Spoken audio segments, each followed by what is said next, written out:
Hello, good morning, जोहार। मैं संजय और आप देख रहे हैं न्यूज़ झारखंड। चलिए जानते हैं आज के मुख्य 25 बड़ी खबरों को। झारखंड में नियुक्तियों को लेकर जल्द होगी वैकल्पिक व्यवस्था। राज्यपाल से भेंट कर सीएम हेमंत ने कही यह बात। 1932 के खतियान आधारित नियोजन नीति और ओबीसी सहित अन्य वर्गों की आरक्षण सीमा को बढ़ाने संबंधित बिल को केंद्र सरकार को भेजने के आग्रह को लेकर सीएम हेमंत सोरेन के नेतृत्व में एक सर्वदलीय प्रतिनिधिमंडल राज्यपाल रमेश बैस से मुलाकात किया। हालांकि इस प्रतिनिधिमंडल में बीजेपी शामिल नहीं हुई। मुलाकात के बाद पत्रकारों से बात करते हुए सीएम ने कहा कि एक साजिश के तहत राज्य के मूलवासी, आदिवासी, अल्पसंख्यक और पिछड़े वर्गों के अधिकारों को छीना जा रहा है, जिससे सरकार किसी कीमत पर विरोधियों की साजिश को पूरा होने नहीं देगी। उन्होंने कहा है कि जल्द ही सरकार राज्य में नियुक्तियों को लेकर वैकल्पिक व्यवस्था करने पर विचार कर रही है। जल्द ही इसका सकारात्मक परिणाम सामने आएगा। सीएम हेमंत सोरेन ने कहा है कि बीजेपी को छोड़कर सभी राजनीतिक दल के शिष्टमंडल राज्यपाल से मुलाकात की। इस शिष्टमंडल में JMM, Congress, Rajad, RJD, CPM, AJSU, वामदल समेत अन्य राजनीतिक दल के नेताओं ने शिरकत की। कहा है कि राज्यपाल से भेंट करने का कारण पिछले दिनों झारखंड हाईकोर्ट द्वारा राज्य की नियोजन नीति को रद्द करना है।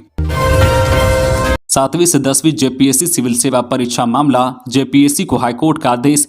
3 हफ्ते में वेबसाइट पर कट ऑफ मार्क्स करे जारी। झारखंड हाईकोर्ट में 7वीं से 10वीं जेपीएससी सिविल सेवा परीक्षा के कट ऑफ मार्क्स जारी करने को लेकर मंगलवार को सुनवाई हुई। सुनवाई के बाद हाईकोर्ट ने लिखित आदेश देते हुए जेपीएससी को कहा है कि 3 हफ्ते के भीतर वेबसाइट पर कट ऑफ मार्क्स जारी करे या cut off marks category wise जारी करे, वही उम्मीदवारों के अंक भी जारी करे। हाईकोर्ट ने कहा है कि अगर ऐसा नहीं होता है तो कोर्ट इसे कंटेप्ट मानकर सुनवाई करेगी। मंगलवार को यह आदेश जस्टिस डॉक्टर एसएन पाठक की कोर्ट ने जारी किया है। वही कोर्ट ने आदेश जारी करते हुए अगली सुनवाई 16 जनवरी को निर्धारित की है। उम्मीदवारों के अंक जारी करने और कट ऑफ मार्क्स वेबसाइट पर अपलोड करने के मामले को लेकर बीते 13 दिसंबर को सुनवाई हुई थी। तब कोर्ट ने मौखिक आदेश देते हुए 1 हफ्ते के भीतर सारी सूचियां वेबसाइट पर अपलोड करने को कहा था। दिसंबर के अंतिम सप्ताह से बढ़ेगी कड़ाके की ठंड। मौसम विभाग ने जारी किया रिपोर्ट। झारखंड मौसम विभाग ने मंगलवार के मौसम के बारे में रिपोर्ट जारी किया। मंगलवार को सबसे कम न्यूनतम तापमान सिमडेगा में 6 डिग्री सेल्सियस रिकॉर्ड दर्ज की गई। अधिकतम तापमान चाईबासा में 26 डिग्री सेल्सियस रिकॉर्ड दर्ज की गई। अगले 5 दिनों तक मौसम शुष्क और सामान्य रहेगा। आज आसमान में बादल छाएंगे और थोड़ा न्यूनतम तापमान में बढ़ोतरी होगी। मौसम विभाग के अनुसार बताया गया है कि दिसंबर माह के अंतिम सप्ताह और जनवरी 2023 के प्रथम सप्ताह में तापमान में 2 से 3 डिग्री सेल्सियस की गिरावट होगी। तापमान में गिरावट के चलते राज्यवासियों को अत्यधिक ठंड और कपकपी का सामना फिर से करना पड़ेगा। पुलिस को मिली बड़ी सफलता। भाकपा माओवादी कुलदीप गंझू ने किया सरेंडर। कई मामलों में पुलिस कर रही थी तलाश। चाईबासा के कोल्हान इलाके में भाकपा माओवादी के एरिया कमांडर कुलदीप गंझू ने मंगलवार को पुलिस के सामने सरेंडर कर दिया है। कुलदीप ने चाईबासा पुलिस केंद्र में Kolhan DIG, CRPF DIG, DC और एसपी की मौजूदगी में सरेंडर किया। कुलदीप ने चाईबासा पुलिस और सीआरपीएफ क्षेत्र में लगातार चलाए जा रहे अभियान के डर से आत्मसमर्पण किया है। कुलदीप ने एक 303 राइफल के साथ आत्मसमर्पण किया है। उसके खिलाफ हत्या और आर्म्स एक्ट जैसे कई मामले दर्ज हैं। कई साल से पुलिस उसकी तलाश कर रही थी। कुलदीप भाकपा माओवादी का एरिया कमांडर था। वह बीते 12 साल से इलाके में सक्रिय था। 13 साल की उम्र से ही वह नक्सली बन गया। इसके आत्मसमर्पण करने से झारखंड सरकार की आत्मसमर्पण नीति के तहत उसे 3 लाख अनुदान राशि दी जाएगी। इसके अलावा अगर वह किसी काम के लिए प्रशिक्षण लेना चाहता है तो वह भी उसे दिया जाएगा। खबरों में आगे बढ़ने से पहले आपसे रिक्वेस्ट है कि अगर आप चैनल को सब्सक्राइब नहीं किए हैं तो प्लीज चैनल को सब्सक्राइब करके बेल आइकन प्रेस कर दे, जिससे आपको झारखंड की हर छोटी बड़ी खबर का अपडेट आप तक पहुंचता रहे। चलिए बढ़ते हैं खबरों की ओर। रूबिका हत्याकांड। टुकड़े टुकड़े होकर ताबूत में घर लौटी रूबिका। गोंडा पहाड़ स्थित गांव में हुआ अंतिम संस्कार। रूबिका पहाड़िया का अंतिम संस्कार उसके गांव में कर दिया गया है। प्रशासन की मौजूदगी में रूबिका को मिट्टी दी गई और उसे ताबूत में दफना दिया गया। हालांकि रूबिका के परिजनों ने कहा है कि मृतक का चेहरा तक नहीं देख पाए। वही सत्याकांड पर लोहरदगा के पूर्व विधायक सुखदेव भगत ने दुख व्यक्त करते हुए घटना की निंदा कर सरकार से फास्ट ट्रैक के माध्यम से दोषी को सजा देने की मांग की है। बता दें कि रूबिका का अंतिम संस्कार गोंडा पहाड़ स्थित उसके गांव में किया गया। इससे पहले पुलिस शव को ताबूत में भरकर उसके घर पहुंची, जहां परिजन ताबूत को घेरकर रोने लगे। गांव में मातम का माहौल है। दृश्य देख लोगों के लिए आंसुओं को रोक पाना मुश्किल हो रहा था। अंतिम क्रिया के दौरान DC Ramniwas Yadav, SP Anuranjan Kispotta, BDO Tuddu Dilip, थाना प्रभारी जगन्नाथ पान मौजूद रहे। हजारीबाग में 18 लाख का अवैध कोयला जब्त। 13 गाड़ियों सहित 12 लोगों को किया गया गिरफ्तार। हजारीबाग डीसी नैन्सी सहाय द्वारा गठित टास्क फोर्स ने इचाक और बरही थाना क्षेत्र में छापेमारी कर अवैध कोयला लदे 11 ट्रक सहित 2 टर्बो गाड़ी को जब्त किया है। इसमें लगभग 258 टन कोयला मिला है। इसकी अनुमानित बाजार मूल्य 18 लाख रुपए आंकी गई है। इस मामले में 12 लोगों को गिरफ्तार किया गया है, वहीं 40 लोगों को आरोपी बनाया गया है। इस कार्रवाई से कोयला माफियाओं के बीच हड़कंप मच गया है। गिरफ्तार लोगों में ड्राइवर, खलासी एवं अवैध कोयला कारोबारी शामिल हैं। विधानसभा में 8,533 करोड़ का द्वितीय अनुपूरक बजट पेश, सरकार ने वापस लिए 3 विधेयक। झारखंड विधानसभा में वित्त मंत्री रामेश्वर उरांव ने वित्त वर्ष 2022-23 के लिए 8,533 करोड़ रुपए का दूसरा अनुपूरक बजट पेश किया। बजट पर आज बुधवार को सदन में चर्चा होगी। अनुपूरक बजट में सबसे ज्यादा राशि 3,733 करोड़ रुपए ऊर्जा विभाग को मिला है। इसके अलावा महिला बाल विकास विभाग को 1158 करोड़, कृषि विभाग को 595 करोड़, स्वास्थ्य विभाग को 434 करोड़, ग्रामीण कार्य विभाग को 350 करोड़, नगर विकास विभाग को 251 करोड़, गृह, कारा एवं आपदा को 222 करोड़, ग्रामीण विकास को 217 करोड़, श्रम नियोजन को 160 करोड़ और खाद्य आपूर्ति को 197 करोड़ मिले हैं। वहीं सरकार ने सदन में 3 विधेयकों को भी वापस लिया है। जिन विधेयकों को वापस लिया है वे राजभवन से वापस लौटे थे। सरकार ने जिन विधेयकों को वापस लिया है उनमें झारखंड वित्त विधेयक 2021, झारखंड राज्य कृषि उपज और पशुधन विपणन विधेयक 2022 और झारखंड कराधान अधिनियमों की बकाया राशि का समाधान विधेयक 2022 शामिल हैं। साहिबगंज की रूबिका हत्याकांड के विरोध में चाईबासा में भाजपाइयों ने सीएम का पुतला जलाया। साहिबगंज में धर्म परिवर्तन नहीं करने पर आदिम जनजाति युवती रूबिका पहाड़िया के विशेष सामुदायिक युवक दिलदार अंसारी द्वारा नृशंस हत्या किए जाने का विरोध जारी है। रूबिका की हत्या के बाद उसके शव को टुकड़ों में काटकर फेंके जाने के मामले में राजनीतिक गर्म हो गई है। इसी क्रम में जिला भाजपा अध्यक्ष सतीश पुरी की अगुवाई में पार्टी कार्यकर्ताओं ने मंगलवार को पोस्ट ऑफिस चौक में राज्य के मुख्यमंत्री हेमंत सोरेन का पुतला जलाया। बेटियों एवं महिलाओं पर हो रहे जघन्य अपराध तथा हेमंत सरकार की नाकामी के खिलाफ भाजपाइयों ने आक्रोश जताया। झारखंड की सहियाओं का जल्द बढ़ेगा मानती बन्ना गुप्ता।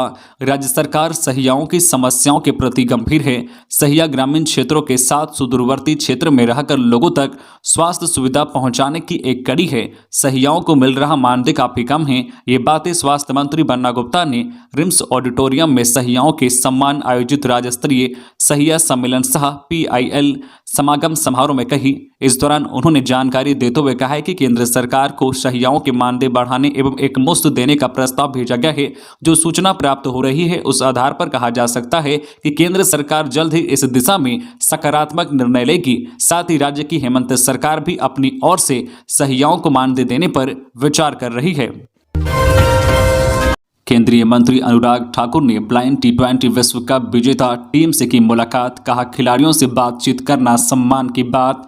केंद्रीय मंत्री अनुराग ठाकुर ने ब्लाइंड T20 विश्व कप विजेता टीम से मुलाकात की है। इस दौरान उन्होंने विश्व कप जीतने पर भारतीय नेत्रहीन क्रिकेट टीम को सम्मानित किया। अनुराग ठाकुर ने ट्वीट कर लिखा है कि भारतीय राष्ट्रीय नेत्रहीन क्रिकेट टीम ने T20 विश्व कप 2022 में जीत हासिल कर लगातार तीसरी बार देश को गौरवान्वित किया है। पूरी टीम को सम्मानित करना और खिलाड़ियों के साथ बातचीत करना एक सम्मान की बात थी। उन्होंने प्रतिष्ठित टूर्नामेंट के शीर्ष पर अपनी यात्रा के बारे में बताया। गर्भवती थी रूबिका, 5 साल की बेटी भी है। मर्डर से पहले हुआ था रेप, अब भी 100 के टुकड़ों की तलाश। झारखंड के साहिबगंज के रूबिका हत्याकांड मामले में नया खुलासा हुआ है। पुलिस सूत्रों के मुताबिक रूबिका गर्भवती थी। हत्या से पहले दिलदार के मामा और उसके सहयोगी ने रूबिका के साथ रेप किया था। रूबिका शादीशुदा थी और उसकी 5 साल की बेटी भी है। अब तक इस मामले में 10 आरोपियों को जेल भेजा जा चुका है। पुलिस सूत्रों का दावा है कि आरोपियों ने गुनाह कबूल किया है। हालांकि इस पर अभी कोई आधिकारिक बयान नहीं आया है। SP अनुरंजन किस्पोटा ने फोन पर बताया कि हम इन सभी मामलों की जांच कर रहे हैं, इसके बाद ही कुछ तय हो पाएगा।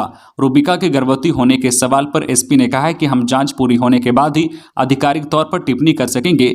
वही क्या रूबिका की हत्या से पहले उसके साथ रेप हुआ था? इस सवाल पर भी SP ने कहा है कि मेडिकल रिपोर्ट आने के बाद ही इस पर टिप्पणी की जा सकेगी। निशिकांत दुबे की आपत्तिजनक टिप्पणी पर राज्य सरकार ने जताई नाराजगी। मुख्यमंत्री हेमंत सोरेन के संदर्भ में लोकसभा के शीतकालीन सत्र के दौरान झारखंड के सांसद निशिकांत दुबे द्वारा की गई आपत्तिजनक टिप्पणी पर राज्य सरकार ने कड़ी निंदा और नाराजगी व्यक्त की है। हालांकि इन टिप्पणियों को संसदीय रिकॉर्ड से हटा दिया गया है। भारत जैसे लोकतांत्रिक देश में निर्वाचित जनप्रतिनिधियों से अपेक्षा की जाती है कि वे राजनीतिक मतभेदों के बावजूद विचार विमर्श और संवाद में शब्दों की गरिमा को बनाए रखे। उक्त सांसद द्वारा उपयोग किए गए आपत्तिजनक शब्द एक सांसद से अपेक्षित नहीं हैं। झारखंड विधानसभा में सत्र के दौरान कांग्रेस नेता प्रदीप यादव ने झारखंड के सांसद द्वारा मुख्यमंत्री हेमंत सोरेन को दुष्कर्मी कहे जाने का मामला उठाया। विधायक प्रदीप यादव ने भाजपा सांसद निशिकांत दुबे के खिलाफ निंदा प्रस्ताव लाने की मांग की। प्रदीप यादव ने इस मांग को झामुमो विधायक सुदीव्य कुमार सोनू ने समर्थन दिया, जिस पर संसदीय कार्य मंत्री आलमगीर आलम ने भरोसा दिया है कि निंदा प्रस्ताव लाया जाएगा। प्रदीप यादव ने कहा है कि इस तरह की बात सीएम के लिए कहा जाना कहीं से भी सही नहीं है। सरकार किसी के साथ नहीं करेगी अन्याय। दीपिका पांडे। झारखंड राज्य प्रशिक्षित सहायक अध्यापक संघ का राज्य इकाई के प्रतिनिधिमंडल मंगलवार को कांग्रेस विधायक दीपिका पांडे से मुलाकात की, जिसमें राज्य के 3000 अप्रशिक्षित सहायक अध्यापकों पारा शिक्षकों के प्रशिक्षण पूर्ण न होने पर मानदेय रोके जाने की समस्या से उन्हें अवगत कराया। साथ ही उच्च न्यायालय एवं सरकार के आदेश पर मानदेय रोके जाने की जानकारी दी। मालूम हो कि राज्य के 3000 अप्रशिक्षित सहायक अध्यापक का इग्नू द्वारा डीपीई कोर्स में त्रुटि रहने के कारण प्रशिक्षण पूर्ण नहीं हो पाया है। इस दौरान उन्होंने त्रुटि सुधार एवं प्रशिक्षण पूर्ण करने के लिए सरकार से एक अवसर की मांग की है। विधायक दीपिका पांडे ने संघ को प्रशिक्षण पूर्ण कराने के लिए सरकार द्वारा इग्नू को पत्राचार कराने तथा रुके हुए मानदेय दिलाने के लिए आश्वस्त किया। साथ ही कहा है कि सरकार किसी के साथ अन्याय नहीं करेगी। तेंदुए के डर से घर में दुबके ग्रामीण। आसपास के इलाकों के स्कूल भी होने लगे हैं खाली। जंगली इलाकों से होकर स्कूल आते हैं बच्चे। गढ़वा में आदमखोर तेंदुए का खतरा बढ़ रहा है। इस बढ़ते खतरे की वजह से बच्चों का घर से निकलना मुश्किल हो गया है। बच्चे स्कूल नहीं जा रहे तो माँ बाप खेतों में काम करने नहीं जा पा रहे हैं। उचरी पहाड़ी तथा आसपास के वनों में तेंदुए का खोजबीन जारी है। वन विभाग की ओर से उसके पद चिन्हों के आधार पर उसकी तलाश की जा रही है। गढ़वा जिला वन प्रमंडल पदाधिकारी शशि कुमार ने बताया है कि 19 दिसंबर के दिन सोमवार को संध्या 6 बजे सेवाडी ग्राम में एक तेंदुए के द्वारा शौच करने जा रही बच्ची को मार डाला गया था। इसी तरह की घटना गढ़वा के भंडारिया में भी हुई थी, जहां एक बच्चे को तेंदुए ने मारा था। जिले में इस तरह की घटनाओं का खतरा बढ़ रहा है। काफी तलाश के बाद बच्ची का शव गांव वालों ने बरामद किया था। तेंदुए को पकड़ने के लिए वन विभाग लगातार तैयारी कर रहा है। पिंजरा लेकर वन विभाग की टीम जंगलों में तेंदुए की तलाश कर रही है। गाँव वाले भी वन विभाग को सहयोग कर रहे हैं ताकि तेंदुआ जल्द से जल्द पकड़ा जाए। अनुपूरक बजट में स्वास्थ्य के लिए 434 करोड़ लाया गया बजट। झारखंड विधानसभा के शीतकालीन सत्र का दूसरा दिन मंगलवार को सदन में द्वितीय अनुपूरक बजट पेश किया गया। बता दें कि सदन में 8,533 करोड़ का अनुपूरक बजट पेश किया गया, जिसमें स्वास्थ्य के लिए 434 करोड़ बजट लाया गया है। इस दौरान स्वास्थ्य मंत्री बन्ना गुप्ता ने विपक्ष पर निशाना साधा, जिस पर उन्होंने कहा है कि सदन पूरे विधिवत तरीके से सरकार चलाना चाहती है, लेकिन हमारे विपक्ष के साथ ही इस लोकतंत्र के मंदिर को नाटक नौटंकी का अखाड़ा बनाकर अनावश्यक रूप से विवाद पैदा कर सदन की गरिमा को तार तार कर रहे हैं। स्थानीय नीति के आधार पर ही बने नियोजन नीति। लंबोदर महतो। स्थानीय नीति, नियोजन नीति तथा आरक्षण ये तीनों विषय झारखंड एवं झारखंडियों के वजूद तथा उनकी भावनाओं से जुड़े हुए हैं। यह दुर्भाग्य की बात है कि इतनी महत्वपूर्ण मुद्दे पर सरकार द्वारा राजनीतिक किया जा रहा है। सरकार की नीति निर्णयों से ऐसा प्रतीत हो रहा है कि इन्हें ना तो झारखंड के युवाओं की फिक्र है और ना ही यह सरकार यहाँ की पहचान और असीमता को लेकर संवेदनशील है। ये बातें आजसू पार्टी के केंद्रीय महासचिव तथा गोमिया के विधायक डॉक्टर लंबोदर महतो ने कही। उन्होंने कहा है कि स्थानीय नीति तथा आरक्षण को लेकर अगर सरकार की नीयत साफ होती तो विधानसभा के विशेष सत्र में पारित किए गए विधेयक को पहले राज्य में लागू करते, फिर 9वीं अनुसूची में शामिल करवाने के लिए केंद्र के पास जाते। लेकिन इनकी मानसा इन विषयों के हल को लेकर नहीं बल्कि राजनीतिक पहल की थी। आम्रपाली कोल परियोजना में टेरर फाइंडिंग के मास्टरमाइंड सुभान मियां को झारखंड हाई कोर्ट से मिली जमानत। झारखंड हाई कोर्ट के जस्टिस आर मुखोपाध्याय और जस्टिस अंबुजनाथ की खंडपीठ में चतरा के आम्रपाली कोल परियोजना में टेरर फाइंडिंग के आरोपित मास्टरमाइंड सुभान मियां की जमानत पर सुनवाई हुई। सुनवाई के बाद अदालत ने सुभान मियां को जमानत दे दी है। सुभान को NIA ने वर्ष 2018 में गिरफ्तार कर जेल भेजा था। जमानत की गुहार लगाते हुए सुभान मियां ने हाईकोर्ट में याचिका दाखिल की थी। गुमला में पिता की मौत से सदमे में बेटा, 5 दिन बाद तालाब से मिला शव। गुमला शहर की आजाद बस्ती निवासी मोहम्मद मेहराब अंसारी 18 वर्षीय का शव शहर से सटे बरिसा टोंगरी के तालाब से बरामद हुआ। मेहराब 5 दिनों से लापता था। पुलिस मामला दर्ज कर मेहराब की तलाश कर रही थी। मंगलवार की सुबह बरिसा टोंगरी के तालाब से उसका शव मिला। मृतक मेहराब अपने पिता मोहम्मद आदम अंसारी की मौत से सदमे में था। इसके बाद वह घर से निकला और वापस नहीं आया। शव मिलने के बाद मुस्लिम समुदाय के लोग शोक में हैं। भगवान भरोसे है राज्य की जनता, हम कितना आईना दिखाएं सरकार को, लोबिन हेम्ब्रम। अब तक विपक्ष के विधायक ही सरकार को साहिबगंज युवती हत्याकांड पर निशाना बना रहे थे, लेकिन अब सत्ता पक्ष के विधायक भी अपने ही सरकार के खिलाफ बोलते दिख रहे हैं। पहाड़िया युवती की निर्मम हत्या पर जेएमएम के वरिष्ठ नेता और बोरियो विधायक लोबिन हेम्ब्रम ने कहा है कि यह राज्य की जनता अब भगवान भरोसे है। पहाड़िया युवती की जिस तरीके से हत्या हुई है वह शर्मनाक और दर्दनाक है। हमने पुलिस से कहा है कि इस घटना की गहराई से जांच करे और दोषियों को कड़ी सजा मिले। उन्होंने कहा है कि समाज के लोगों को भी जिम्मेदारी बनती है कि वे ऐसी घटनाओं पर रोक लगाएं। समाज में कोई एक व्यक्ति इस तरह की गलती करता है तो वही विकराल रूप ले लेता है। हम सबको ध्यान इसका रखना होगा कि ऐसी घटना नहीं दोहराई जाए, क्योंकि इससे समाज के हर वर्ग को तकलीफ होती है। युवाओं के नाम समर्पित रहा गूंज महोत्सव का अंतिम दिन। सिल्ली विज के हाई स्कूल में स्मार्ट क्लास की शुरुआत।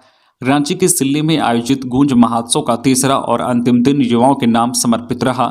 युवा महोत्सव के रूप में क्षेत्र के युवाओं एवं विद्यार्थियों के लिए कई योजना शुरू की गई। इसी कड़ी में एक महत्वपूर्ण योजना के तहत अब सिल्ली के सभी हाई स्कूल में स्मार्ट क्लास की शुरुआत की गई है। नियोजन नीति को लेकर भाजपा ने जामताड़ा में फूंका सीएम का पुतला। नियोजन नीति रद्द होने व साहिबगंज में आदिम जनजाति की युवती की निर्मम हत्या के विरोध में मंगलवार को भाजयुमो जिला अध्यक्ष अनूप पांडे के नेतृत्व में भाजपा ने सीएम हेमंत सोरेन का पुतला दहन किया। मौके पर भाजपा जिला अध्यक्ष सोमनाथ सिंह ने कहा है कि हाईकोर्ट ने झारखंड सरकार द्वारा बनाई गई नियोजन नीति को रद्द कर दिया है, जो सरकार की अदूरदर्शिता का परिचायक है। जबकि रघुवर दास की सरकार ने ठोस नियोजन नीति तैयार कर राज्य में नियुक्तियां कराई थी, लेकिन वर्तमान सरकार ने एक नई नीति तैयार कर 2021 के बाद राज्य में हुई बहाली को कटघरे में ला दिया है। सुदूर गांव तक सहिया कर रही सेवा। स्वास्थ्य सुविधा पहुंचाने में झारखंड देश भर में तीसरा। गोल्ड, सिल्वर, ब्रॉन्ज और व्हाइट बैच से नवाजी गई स्वास्थ्य सहिया। स्वास्थ्य सेवा पहुंचाने में झारखंड का स्थान देश में तीसरा है। यही वजह है कि हम राष्ट्र पटल पर अपनी अलग छाप छोड़ते हैं। ऐसा संभव हो पाया है राज्य में कार्यरत सहिया की वजह से। झारखंड के कई ऐसे दुर्गम स्थान हैं जहां ना तो नेटवर्क है और ना ही सड़क, फिर भी सहिया बहनों के सहयोग से हम स्वास्थ्य योजनाओं को आम जनमानस तक पहुंचा रहे हैं। सहिया वह कड़ी है जिससे स्वास्थ्य की दिशा और दशा तय होती है। यह बातें स्वास्थ्य मंत्री बन्ना गुप्ता ने रिम्स सभागार में आयोजित राज्य स्तरीय सहिया सम्मेलन सहभागी सीख एवं क्रियान्वयन समागम में कही। जमशेदपुर में अपराधियों ने कलेक्शन एजेंट को बनाया निशाना। हथियार के दम पर 4,80,000 लूटकर हुए फरार। परसूडी थाना क्षेत्र में मत्स्य विभाग के सामने मुख्य सड़क पर हथियार के बल पर 2 अपराधियों ने फिनो बैंक के कलेक्शन एजेंट से 4,80,000 लूट लिए। मामले में पुलिस जांच में जुट गई है। परसूडी थाना प्रभारी ने बताया कि सीसीटीवी फुटेज से युवाओं की पहचान की जा रही है। अपराधियों ने बिना नंबर प्लेट की बाइक से वारदात को अंजाम दिया है। तो ये थी आज की झारखंड की टॉप बड़ी खबरें। इसी तरह झारखंड की हर छोटी बड़ी खबर देखने के लिए आप हमारे चैनल न्यूज झारखंड चैनल को सब्सक्राइब करके बेल आइकन प्रेस कर दीजिए, जिससे आपको झारखंड की हर छोटी बड़ी खबर का अपडेट आप तक पहुंचता रहे। तो आज के लिए बस इतना ही। हमें दीजिए इजाजत, फिर मिलते हैं नेक्स्ट न्यूज में।